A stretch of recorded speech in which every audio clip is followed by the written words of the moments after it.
आमचं म्हणणं इतकंच आहे की लाडक्या बहिणीला 1,500चा आमिष दाखवून निवडणुका जिंकल्या गेल्या, बोगस मतदार नोंदवून निवडणुका जिंकल्या गेल्या. पण आजची परिस्थिती ही आहे की केवायसीच्या नावाखाली आज जवळपास 70,000 जिल्ह्यातल्या महिलांची नावं कमी केलेली आहेत. पण माझा देवेंद्र फडणवीस सरकारला एक प्रश्न आहे. आज 1,500चं जे भीक नको पण कुत्रावर म्हणण्याची अवस्था आज झालेली आहे. त्याचं कारण असं, आज 1,500च्या माध्यमातून लाडक्या बहिणीच्या नावाखाली हजारो कोटीचं अर्थसहाय्य आज एका एका तालुक्याला दिलं जातंय. असं जिल्ह्याभरातून आज कितीतरी हजार कोटीचं आतापर्यंत वाटप झालेलं आहे.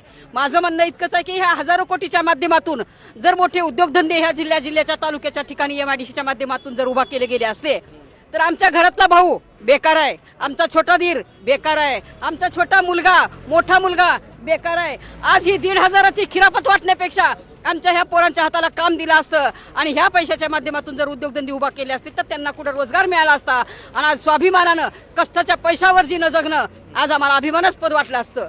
तर हे जे आहे आमचा ह्याला विरोध आहे.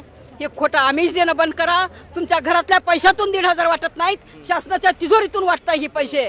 आणि या शासनाचा तिजोरीचा वापर जनसामान्याच्या, शेतकऱ्यांच्या, कष्टकऱ्यांच्या, गोरगरिबांच्या, विद्यार्थ्याच्या उच्च शिक्षणासाठी झाला पाहिजे असं आमचं म्हणणं आहे.